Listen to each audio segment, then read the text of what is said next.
Olá, seguidores!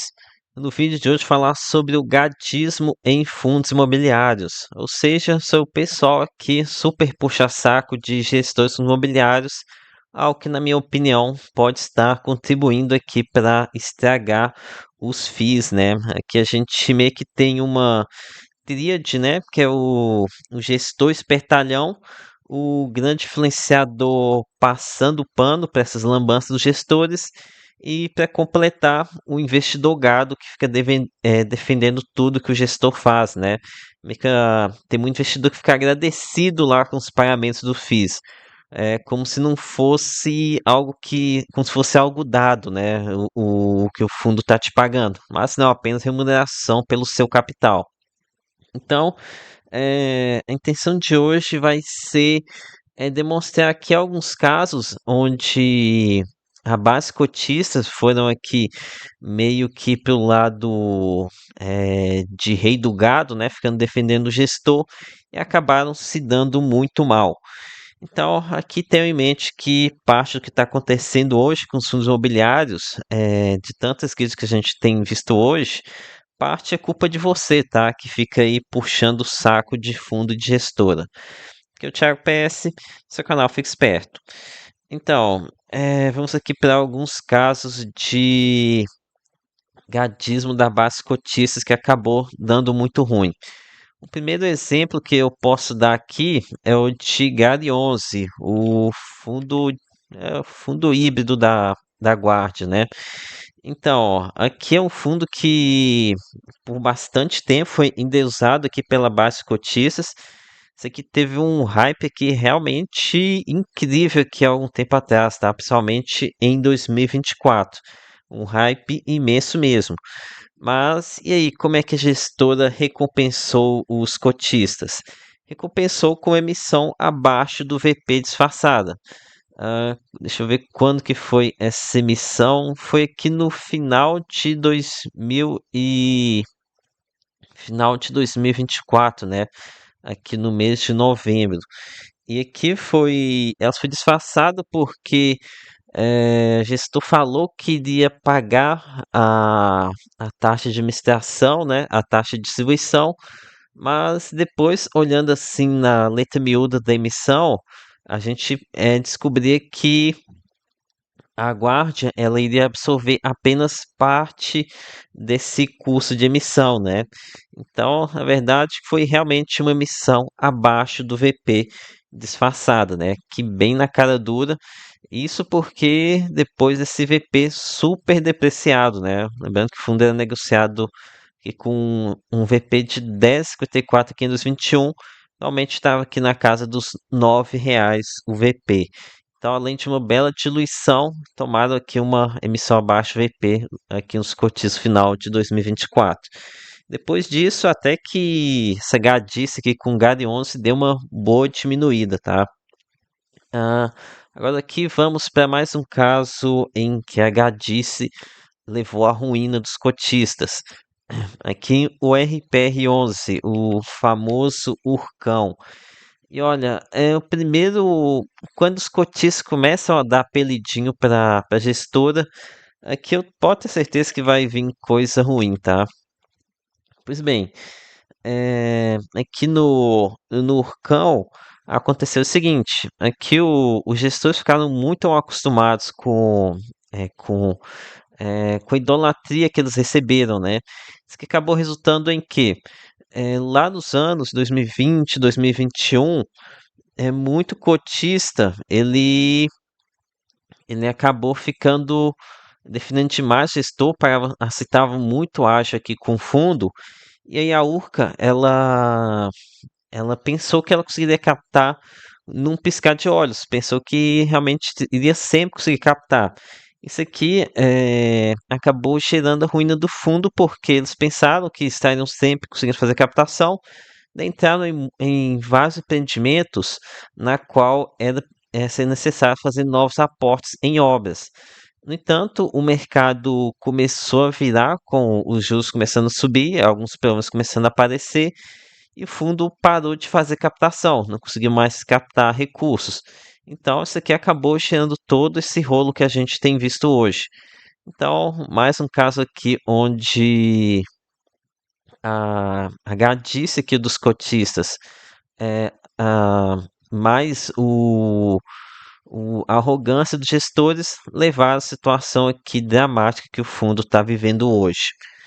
Ok, agora vamos aqui para mais um exemplo com a LZR11, famoso Alzirão, mais um fundo com apelidinho, lembrando que é um risco enorme.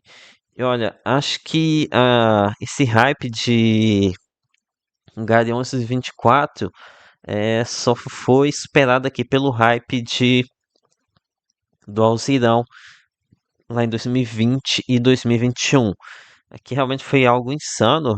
Fundo de tijolo sendo negociado com 40% de ágio, e muito ágil mesmo, tá? Aqui um fundo que conseguiu vários fãs e também toda hora estava aparecendo aqui em live com os principais influenciadores aqui do nosso mercado.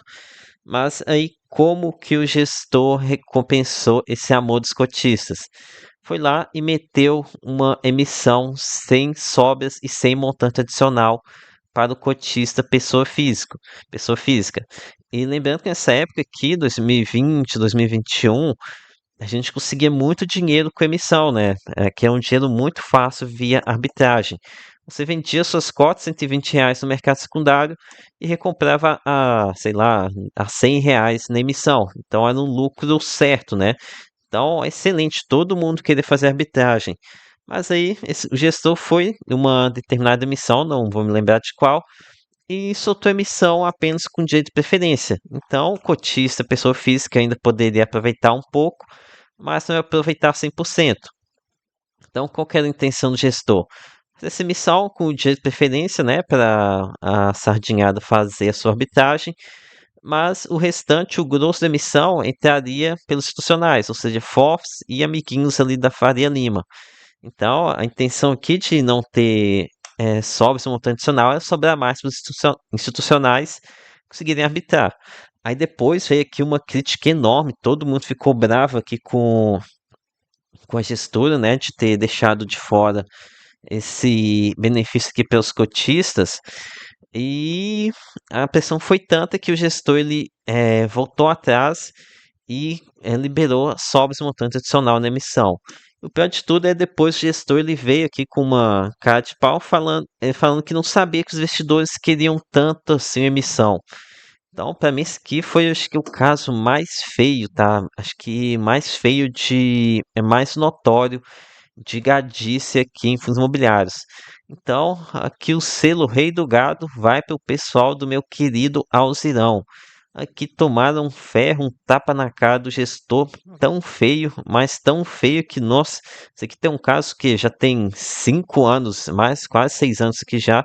Eu me lembro perfeitamente disso daqui, tá? Desse tapa na cara que o gestor deu no cotista, gado lá que ficava defendendo o gestor. Então, aqui um caso para vocês aprenderem com o passado, né? Agora aqui, outro exemplo que eu posso dar, agora nem é tanto com um fundo específico, mas com a questão da troca de cotas por imóveis, emissão, né? Algo que está muito notório, principalmente hoje em dia em GGRC. Eu tenho criticado bastante isso daqui para muita gente. No entanto, eu vejo muito muitos investidores aqui que não estão preocupados com esse tipo de emissão, de troca de cotas por imóveis. E agora já era, tá? Agora já se alastrou completamente. Agora vocês vão ver mais e mais casos de troca de emissão por cotas. Agora a tendência é só de aumentar. E aqui é o seguinte, é algo que eu percebi que agora o que a gente está vendo é que os gestores eles têm que agradar quem? Eles têm que agradar não é o cotista mais, é esse vendedor desses imóveis. Então, basicamente, o que a gente tá observando hoje em dia eu estou sentindo como se os cotistas fossem uma persona não grata, né? Essa expressão aí que existe de uma é alguém que indesejável, né? Tá ali fazer o quê? Tem que lidar com o cotista. Mas o que os gestores querem agora mesmo é atender as demandas aqui desses caras que estão vendendo os imóveis, né? Eles querem agora agradar esse pessoal, são eles que estão entregando crescimento de patrimônio atualmente. Então, quem vocês acham que o gestor está mais preocupado? É com você ou com esse vendedor dos imóveis na troca por cotas? E então aqui, meu camarada, você está servindo apenas como um meio para isso, né?